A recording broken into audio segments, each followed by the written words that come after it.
Salam jumpa, Ibu Bapa, Saudara-saudari yang terkasih dalam Kristus. Sesaat lagi kita akan mendengarkan renungan harian dari Romo David Lemewu MGR. Mari kita siapkan hati dan selamat mendengarkan. Firman-Mu Tuhan, berita bagi kakiku, sabda yang hidup, terang bagi jalanku. Kasih pasti lemah lembut, kasih pasti memaafkan, kasih pasti murah hati, kasih-Mu Tuhan. Ajarilah kami ini saling mengasihi, ajarilah kami ini saling mengampuni, ajarilah kami ini kasih-Mu ya Tuhan, kasih-Mu sungguh tiada batasnya. Ajarilah kami ini saling mengasihi, ajarilah kami ini saling mengampuni, ajarilah kami ini kasih-Mu ya Tuhan, kasih-Mu sungguh tiada batasnya. Kasih-Mu sungguh tiada batasnya. Salam sehat sejahtera Bapak Ibu saudara-saudari yang terkasih dalam Kristus dimanapun Anda berada.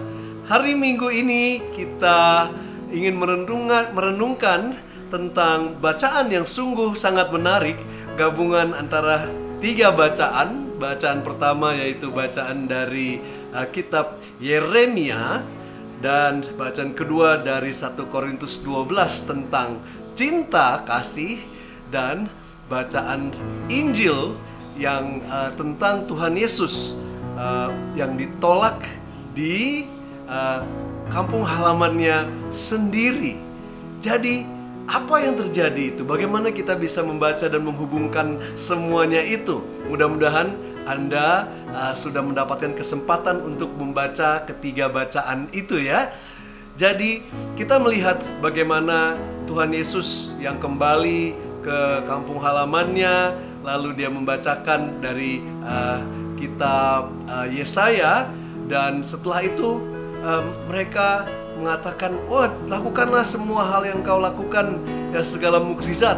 Lalu Tuhan Yesus mengatakan hal yang mengagetkan orang-orang sekampung halamannya sehingga mereka marah dan menolak, bahkan ingin membunuh dia.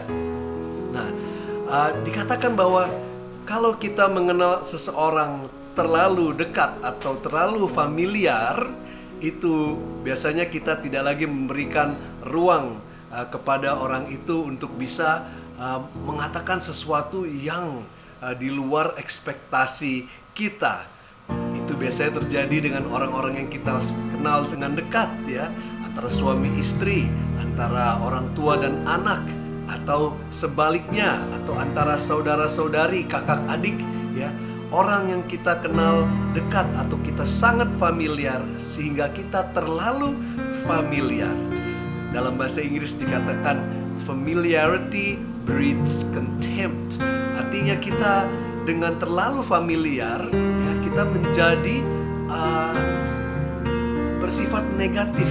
Kita tidak terlalu lagi mengekspektasikan sesuatu yang positif, yang baik, yang datang dari orang itu ya. Sedangkan kita dengar dari kitab Nabi Yeremia di mana dikatakan, sebelum engkau dibentuk di dalam rahim ibumu, aku sudah mengenalmu dan aku sudah memilih engkau untuk menjadi seorang nabi ya.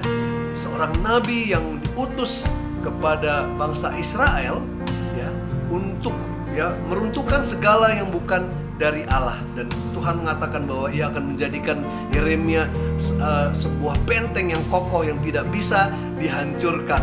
walaupun bangsa Israel akan melawan dia, ya, kita semua sudah ditunjuk menjadi nabi-nabi Tuhan saat kita dibaptis. Tidak hanya nabi tapi raja dan imam juga, ya. Dan kita pun di dalam rumah kita, di antara kita sendiri, orang-orang yang dekat, kita pun adalah juga dipanggil sebagai seorang nabi, ya, menjadi juru bicara Tuhan juga. Tapi dengan orang yang dekat tuh kadang-kadang, ya, kita kalau menegur atau kita mengatakan sesuatu yang apa adanya, seperti Tuhan Yesus mengatakan apa adanya kepada orang-orang di kampung halamannya, bahwa mukjizat terjadi kepada si Naaman, orang Syria itu, tapi tidak ada lagi orang kusta yang disembuhkan pada zaman waktu itu, atau janda yang hanya dikunjungi, hanya janda yang di luar itu setelah 3,5 tahun ada kekeringan yang terjadi. Seperti juga kita, corona sudah 2,5 tahun tapi belum habis-habis juga, ya. Mungkin tidak banyak orang yang mendapatkan mukjizat, mendapatkan kesembuhan yang secara luar biasa. Banyak orang yang meninggal dan lain sebagainya, ya. Kita juga bisa marah seperti orang-orang di kampung halaman Tuhan Yesus, ya. Kita sendiri juga bisa berbicara kepada saudara-saudari kita, orang-orang yang dekat dengan kita, dan kita pun kalau orang dekat kita menegur kita atau mengatakan apa adanya, kita kadang-kadang cepat tersinggung seperti mereka, marah, ya, dan lain sebagainya.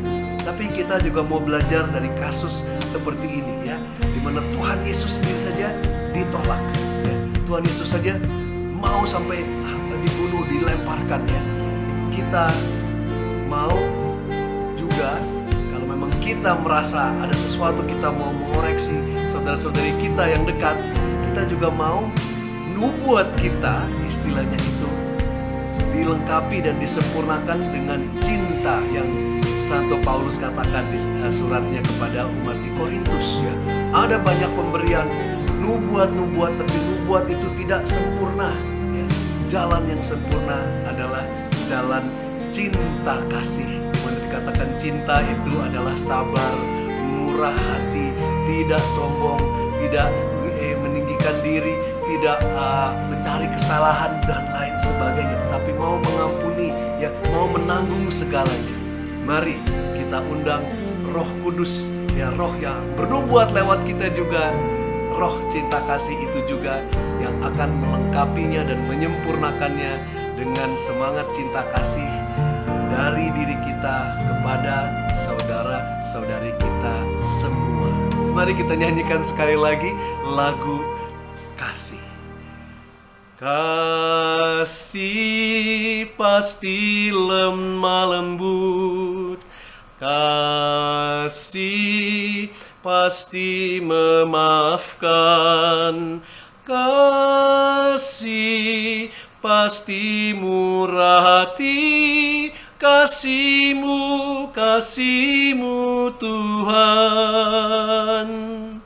Ajarilah kami ini saling mengasihi, ajarilah kami ini saling mengampuni, ajarilah kami ini kasih-Mu ya Tuhan, kasih-Mu sungguh tiada batasnya, kasih-Mu sungguh tiada batasnya. Salam sukacita dan Tuhan berkati.